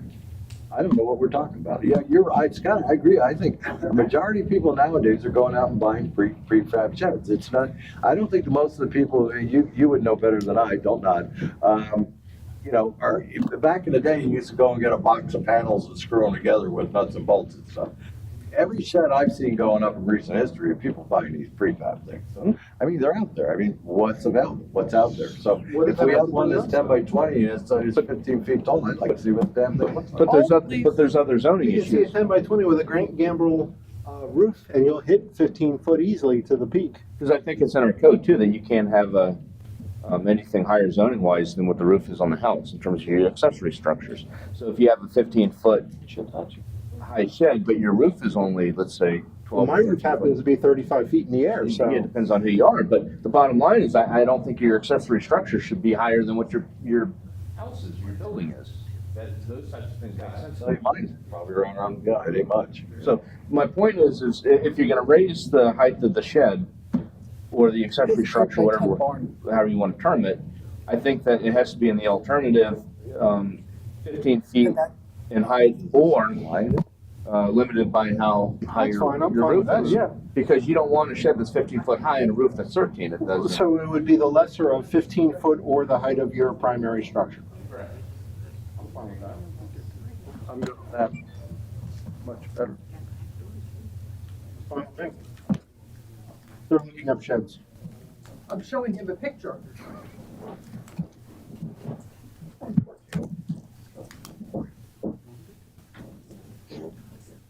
I think we only have 3 right now that don't I think we only need 3. Yeah, that's the majority. We're having show and tell. Okay. I'm okay with everything. I would like to raise it to 15 feet. Well, we agreed on 15 feet Okay. or the height of your primary structure, whichever is lesser. Perfect, I agree with that. What do you do if you replace your primary structure? Just attach a little breezeway. Then you still can't go higher than 15 Jack it feet. up, put it up on block. You still can't go higher than 15 feet. And these are kind of significant changes. So I want to know if anyone from the public wants to address any of these before we move on. So we've talked about a first reading on this one issue. By show of hands, let me come on up, and then you'll be next.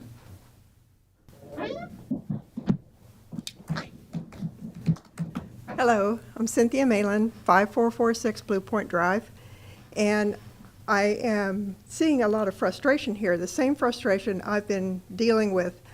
I went down to the building code, asked them, anything under 100 square feet? No, you don't need a permit. So I go and I talk to the people who are going to build the shed, and they call them just to double check, no, you have to have a permit. Then I come back and I talk to them and they say, oh, well, you don't, it's a matter of semantics. We don't have a permit and a building permit. We have just this one document. And again, it's confusing to everyone. And yes, I do need a permit for the tie downs. It doesn't even address the flood, which I've already addressed to make sure that it's compliant with flood zone. But that's some of the issues that need to be done. And yes, we need clear documentation of how this should read. So it is very difficult, and I see a lot of frustration, and all of you don't even really know the code. So make sure that this language is written.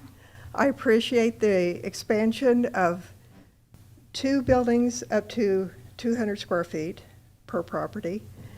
And so now I'm going to put my permit on suspension, sorry, and make sure that we're, to hold it so that I can expand it. Because I asked them, I said, can I expand it? And they said, no, anything over 100 square feet you can't have. And yes, the peak should be raised also, as if I was bringing it up to my house, that's over 35 feet, like yours. So we don't want that, my 3-story shed, but we want an acceptable peak and runoff. And we also need to have clear language on the tie downs to make sure that we mitigate for not only wind, but also for flood. And so those things are not addressed, just that I need tie downs, though I'm trying to plan for that, just for those events. And I'm having to do that on my own. So, thank you. Thank you.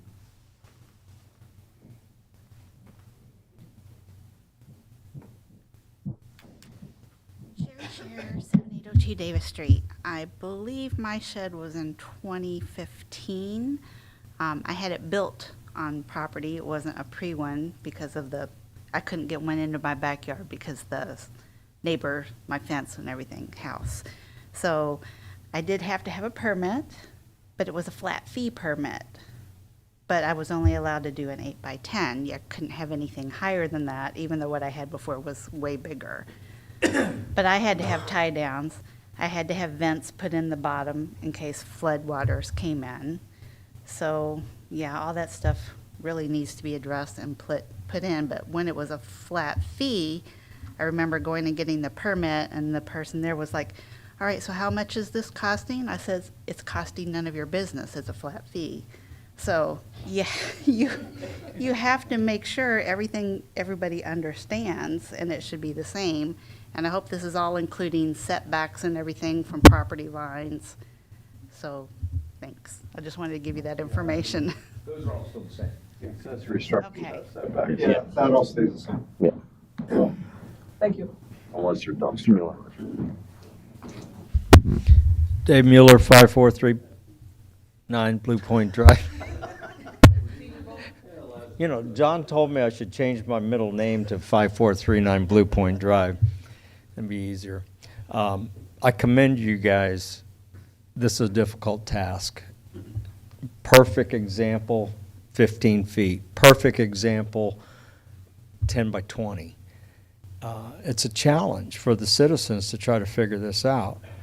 And I think back in my career and think about some of these events, and this thing screams we need a flow chart to direct the residents' effort. You want to build a shed, these are your things. And you run them down a decision tree, and they arrive at the answer, and they can answer a lot of their own questions, because every property's different. You have waterfront, non-waterfront, but the amount of discussion that went on tonight screams the amount of uncertainty with sheds, and we're going to probably get into fences and get the same kind of thing coming down the pike. But I think to make it easy for the citizens, and that's actually at the center of everything we're trying to do as a city and you're trying to do as a council, perhaps we come up with a solution that'll point the resident down a path that he can come up with a lot of these answers on their own and point them in the right direction where they can get help in the city. Appreciate all your help.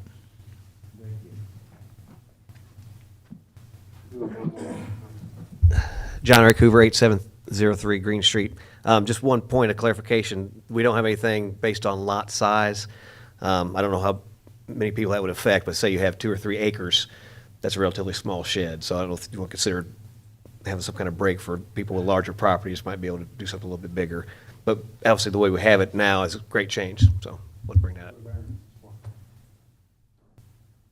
The only other thing that I wanted to touch on is any other one by show of hands, seeing no hands. Before we vote, you also have 2 issues mixed in here. You have just a pure zoning issue, which is the size of the shed, versus really a code issue, which is the inspection and the flood. So that's why I think why there's a little bit of confusion of look at council, is you're mixing a zoning issue with an inspection issue or code issue in terms of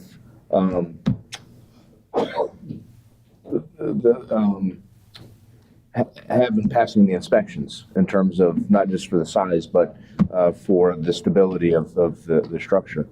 So you have those 2 issues mixed in, which I think is part of the confusion, because you're talking about zoning for the entire city versus you're going to pass inspection a certain way in one part of the city, but not the other. So I think that's one of the issues that we're facing, but I think that this is written here clear enough to where we can get around that issue. Yeah, I believe so. Any other commentary? I have one more, going back to the fence item. I skipped over that. Right now, the way it's written, it says. Can we do one item and do this one first and then go back to that? It's all one agenda item. Well, I want to, if we can break it up, I'm fine with that. we focused on this one. I just didn't want to close out the agenda. I'm not going to close it out. I wanted to. Okay. Okay. So do we need to vote on this with motion or just consensus? Just direct legal staff. Yeah, if you could just want to give me direction by consensus, that's Yeah, fine. it does a consensus. I just, Move forward now. Then he writes it up and then actually goes to an ordinance. We'll consent. That's fine. okay, that sounds good. So I just want to make sure I understand, it's the will of this body, then we're going to make it such that it's no more than 200 square feet of total structure, but no more than 2 structures upon the property, is that correct? Yes. Okay, less than 15 feet in height, or the height of the primary structure, whichever is less, is that correct? Equal to or less than 15 feet. Understood. Okay, I got it. We'll get it done. Okay, thank you. Thank you. And then now we can move on to the next. Oh, I didn't know you were closed. I didn't want you to. No. Agenda item, yeah, right?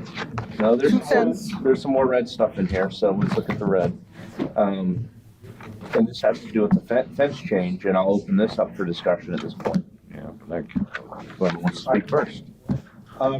The suggested change I have to this is where it says the materials such as chain link, wood, vinyl, or decorative wrought iron. I think we should just change that to decorative metal, because technically you're eliminating aluminum fences at this point. So we should just say decorative metal with spacing between blah, blah, blah, blah, and all the rest of the stuff.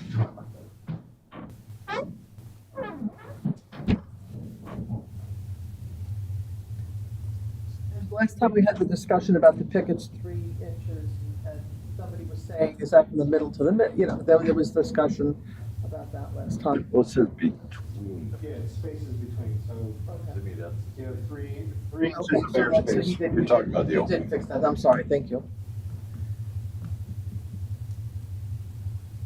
Is there, Are we allowed to have 6-foot fences along roadways? Have we ever been? No, you can't have it. Are you talking about toward the front of the house, or are you talking side? Any street, can you have a 6-foot fence,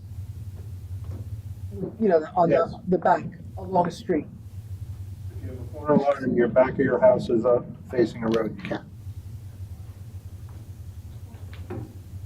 I'll have to get back to you on that. I don't know it off the top of my head. I'll have to get back to you. I don't. If you do, there's one around the corner. I'm sorry? There's one around the corner from you. I know several. Like one. No, several. Only because the guy across the street, when he built his fence, he was told he couldn't have one. He's only got a 4-foot fence, but somebody down around the corner moved their fence and they have it on the street as a 6-foot vinyl. So that is right in my neighborhood. There's a discrepancy of what they were told 4 or 5 years ago and then what the person did 2 years ago, a year ago. So there's a discrepancy there too. So we need to be clear on that.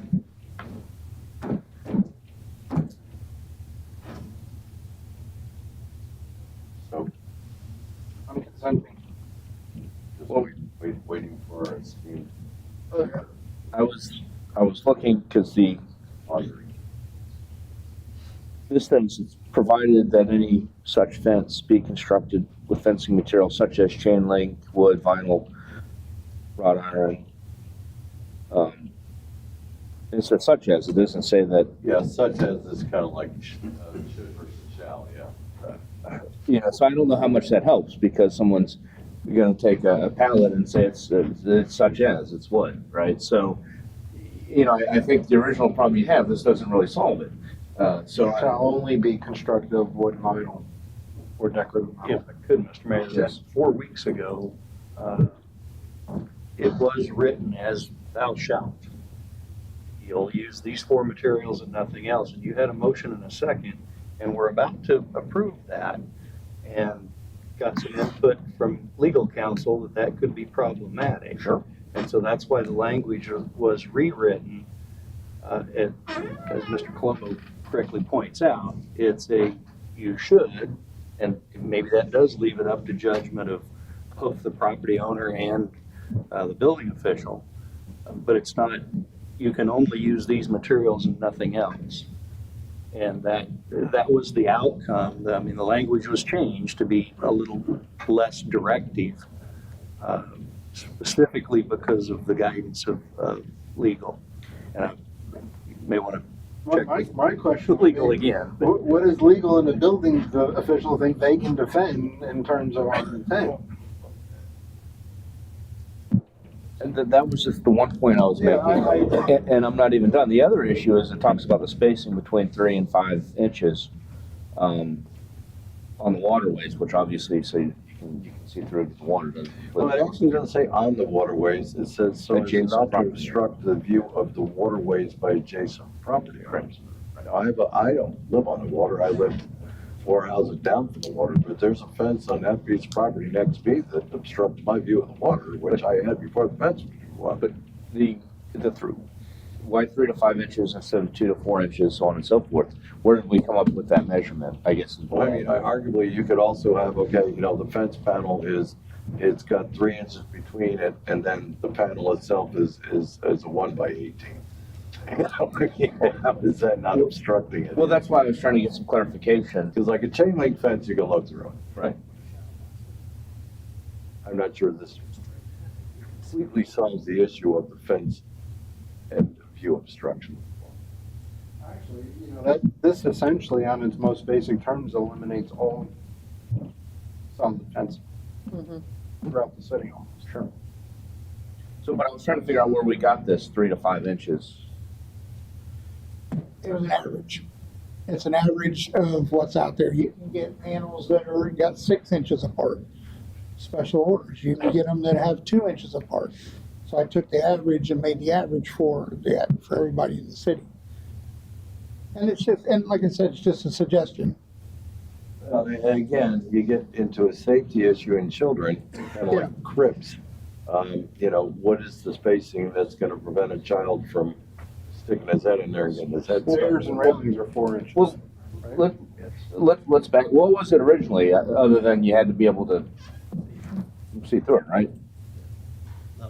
That was the problem. People were saying, well, you can see through it, but he had nothing to defend against. And say, well, can you see through it? Yeah, because, I mean, you got the structure right there. It basically said chain link or wrought iron, which by their very natures are easy to see through.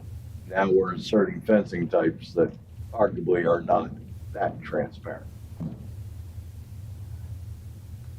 Well, you can get a vinyl picket, but it's very see-through. So that's why you have I go to. down according to the previous code. But the previous code that we had, I don't think we had a whole lot of problems with people building fences. Oh, I think we had quite a few problems. Always a problem when the fence goes up. To where we want to dive in and make this change? I'm not sure we're quite there yet, to be honest with you. I don't think so either. And just kind of randomly pick numbers in terms of, you know, the inches between the boards The and so average, on. that's the average, kind of an average. Because I think this one needs a little work. yes, you know, if someone comes in with a 2.5 inch or, you know, there's other spacing, and you can still see through it, kind of defeats the purpose of what we're trying to do. Yeah, but you know, again, you know, somebody can put, you know, a 20-foot shed along that line on the water, so you're not gonna look through that. Or they could put two 10x10s. They can put 2 by 10 by 10. Chain link in between. Or actually, instead of a fence, they could put up like a 1 by, you know, I'd like to They go home could do a today. 1x40 a and still 1 be by within 40 code. foot shed, yeah. So, Can I make a suggestion? It's not a Can fence, we, it's a shed. I have friends that live in HOAs over in, you know, Trinity, all over and stuff like that. They have very strict fence guidelines, rules. Maybe we can just get examples of how their wording is. I don't have a specific subdivision that I could tell you, but I just know that people are having issues with waterways because they have, you know, they have the cedar and this. I'm just quite sure how. Well, it's an example, I mean. No, I'm just saying, the and average. Those are very The strict. average And HOA, they're- I'm not sure how inclined they would be to I play don't know, along. but maybe not. I'm just saying, I'm not comfortable with this Yeah, oh, particular I agree, change. yeah. And I just wanted to kind of get a general consensus. Yeah, And yeah, we need to. Vice Mayor, I wanted your opinion on this particular item or change portion of the item. We need to study it more. Bring it back to the table another time. Examples of, that's what I think. Okay. And we're gonna do it. Yeah, let's do it right, I agree. So that ends the discussion on this particular one. Are we okay with that? For now. Bring it back. Fence needs to go back on the table. Okay. Come back before. And that closes out our council business, and that brings us to old business. And, Got done.